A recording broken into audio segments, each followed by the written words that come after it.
अच्छा तो बच्चों अज का अपना टॉपिक है जिमें तुसी देख रहे हो classical approach and Keynesian approach towards the macro economics.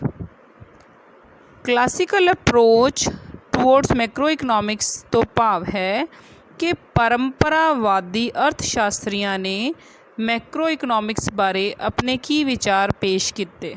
इस तो बाद किन्ना ने पेश किए विचार उन्होंने नाम तुसी याद रखने हैं। Adam Smith, Marshall, Pigou, Ricardo. बेटा ये सारे मैक्रो इकनॉमिक्स का मीनिंग देने वाले क्लासिकल इकोनॉमिस्ट ने। They gave important contribution in the development of macro economics. Keynesian approach is given by J.M. Keynes in 1936। ये आप पहला भी पढ़ चुके हैं बेटा।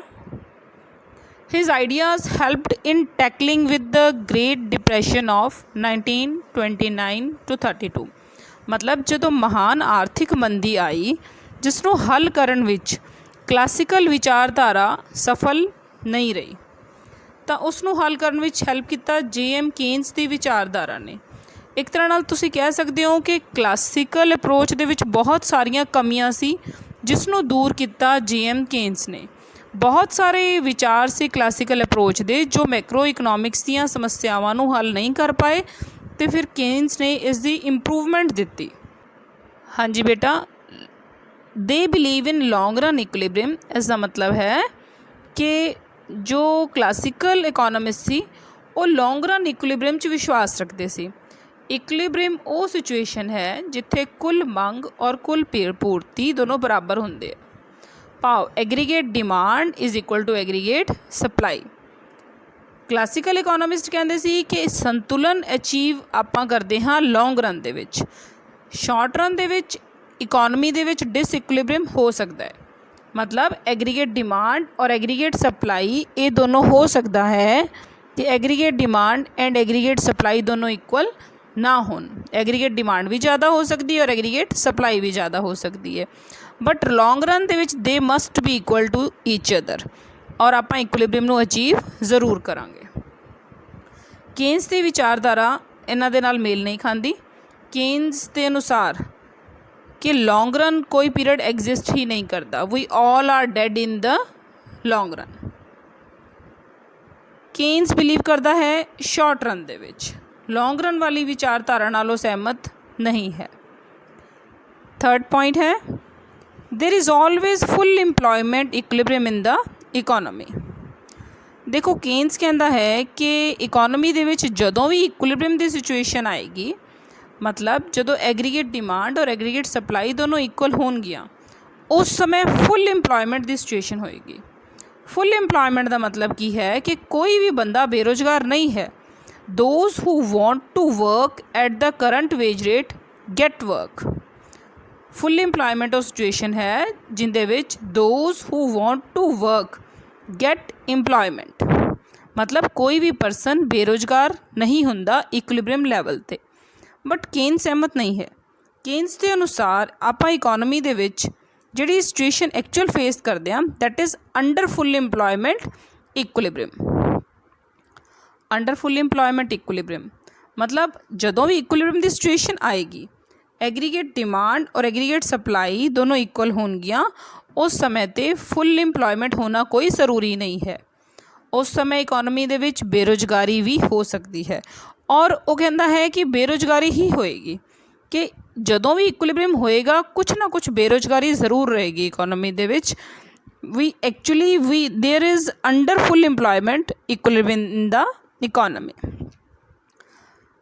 नेक्स्ट है क्लासिकल इकोनॉमिस्ट कहते हैं if at any point there is unemployment market forces of demand and supply automatically restore full employment. मतलब जेकर कदे भी इकोनॉमी दे विच डिसइक्विलिब्रियम होया तो डिमांड ते सप्लाई इस तरीके नाल एडजस्ट होणगियां कि फुल इंप्लॉयमेंट अपने आप आ जाएगी। ऐसे तरीके नाल बेटा केन्स की कहता है, केन्स कहता है कि full employment can be achieved only by the government intervention. Keynes कहता है कि सरकारी हस्तक्षेप तो बिना गवर्नमेंट के इंटरफीयर किए बिना कदे भी इकोनॉमी दे विच इक्विलिब्रियम नहीं आ सकता। फिर तो देखो बेटा ये पॉइंट है, क्लासिकल इकोनॉमिस्ट कहते हैं कि इक्विलिब्रियम जिहड़ा है वो अचीव हो जाएगा ऑटोमैटिकली, मतलब कदे भी अनइंप्लॉयमेंट आ गई इकोनॉमी दे विच वो अपने आप ही दूर हो जाएगी, डिमांड और सप्लाई मिल के उसनों दूर करनगियां और automatically economy full employment equilibrium दे विच पहुंच जाएगी। इसलिए गवर्नमेंट का इंटरफेयर करने की जरूरत नहीं है। केन्स की विचारधारा इस तो उल्ट है।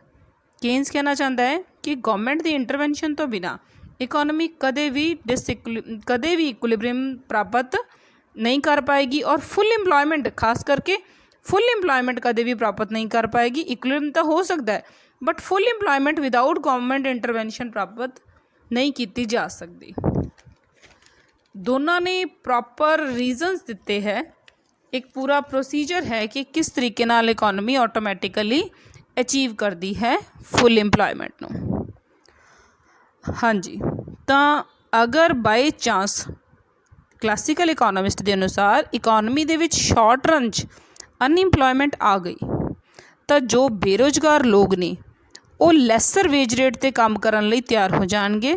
भाव यह है कि बेरोजगार लोग घट मजदूरी की दर ते भी काम करन लई तैयार हो जाएंगे। हुण जिवें कि तुहानूं पता होएगा कि जिहड़ी मजदूरी एक मिल का मालक अपने मजदूरां नूं दिंदा है वो उस वस्तु की लागत बन जाती है। जदों वेज रेट घटणगे तो उस दे नाल लागतां भी अपने आप ही घट जाणगियां, क्योंकि मजदूर नूं दित्ती जाण वाली मजदूरी उस वस्तु के कॉस्ट दे विच शामिल हुंदी है। अगर वेज रेट फॉल करेगा तो कॉस्ट भी फॉल हो जाएगी और अगर कॉस्ट फॉल हो जाएगी तो प्राइजेस भी अपने आप डाउन चले जाएंगे। जिवें तुसीं इस तो बाद लॉ ऑफ डिमांड पढ़िया है, अगर प्राइजेस फॉल होणगे तो उस वस्तु की demand for the goods will rise, वस्तु की मंग जिहड़ी है वो मार्केट दे विच इंक्रीज़ हो जाएगी। जदों मंग इंक्रीज़ होएगी चीज़ां दी तो देखो वधी हुई मंग नूं वेख के इंप्लॉयर प्रोडक्शन भी ज़्यादा करेगा, प्रोडक्शन इंक्रीज़ होएगी। अप एरो का मतलब है इंक्रीज़ होएगी और प्रोडक्शन वधाउण लई इंप्लॉयमेंट भी अपने आप इंक्रीज़ हो जाएगी। हुण जदों इंप्लॉयमेंट वधेगी तो जिहड़ी बेरोजगारी पहलां आपां फेस कर रहे सी, देखो बेटा अपने आप ही खत्म हो जाएगी ना। फिर तो देखो अनइंप्लॉयमेंट लैसर वेज रेट लैके आएगी, बेरोजगार लोग घट व्याज दीआं दरां ते काम करनगे। जदों वेज रेट घटेगा कॉस्ट घटेगी, कॉस्ट दे नाल नाल कीमतां घटणगियां, कीमतां घटियां तो डिमांड वध जाएगी, डिमांड वधेगी तो प्रोडक्शन भी इंप्लॉयर ज़्यादा करेगा उनके अकॉर्डिंग और अपने आप ही ज़्यादा लोगों को रोज़गार मिलेगा तो इंप्लॉयमेंट लैवल भी बढ़ जाएगा।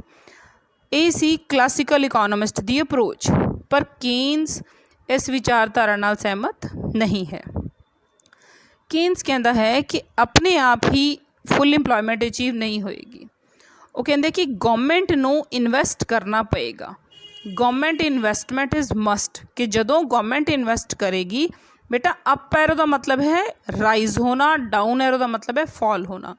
गवर्नमेंट इन्वेस्टमेंट राइजेस मतलब जदों सरकार ने इन्वेस्ट किया सड़कां बनाते, पुल बनाते, स्कूल बनाते, हॉस्पिटल्स बनाते तो की होएगा, सरकार वालों तो ये निवेश किया जा रहा है, पर देखो सरकार वालों ये निवेश है, खर्च है, उस नाल लोकां दी इनकम वध जाएगी तो इकोनॉमी दे विच इनकम लैवल राइज होएगा। जिवें जिवें इनकम लैवल वधेगा उवें उवें मंग भी वधेगी, तो जदों मंग वधेगी प्रॉफिट्स ज़्यादा होणगे, प्रॉफिट्स ज़्यादा नूं देख के प्राइवेट इन्वैस्टर अपने आप ही मार्केट दे विच आके इन्वेस्टमेंट करन लग जाएगा। हुण देखो गवर्नमेंट इन्वेस्टमेंट भी वध गई है तो उन्होंने करके ही प्राइवेट इन्वेस्टमेंट भी मार्केट च वध गई है। दोनों इन्वेस्टमेंट्स वधनगियां जदों तो ऑबवियस है कि इंप्लॉयमेंट अपॉर्चुनिटीज़ क्रिएट हो जाएगियां और बेरोजगारी जिहड़ी है दूर हो जाएगी। बेटा आ जो कॉन्सैप्ट है ए वाला, ये अगर तुहानूं कुछ नहीं भी क्लीयर हो रहा तो ये अगे फुल चैप्टर आएगा इहदे ते, उस वेले तुहाडा क्लीयर हो जाएगा कॉन्सैप्ट।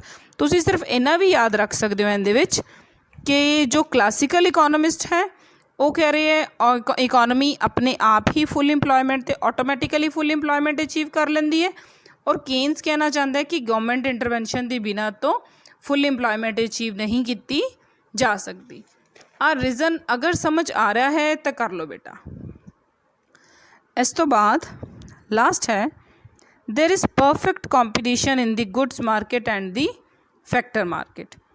क्लासिकल इकोनॉमिस्ट के मुताबिक परफेक्ट कंपटीशन होएगा, जो कि तुसी पहला अपनी पिछली क्लास दे विच +1 च भी पढ़ चुके हो कि परफेक्ट कंपटीशन होएगा, पूर्ण प्रतियोगिता होएगी।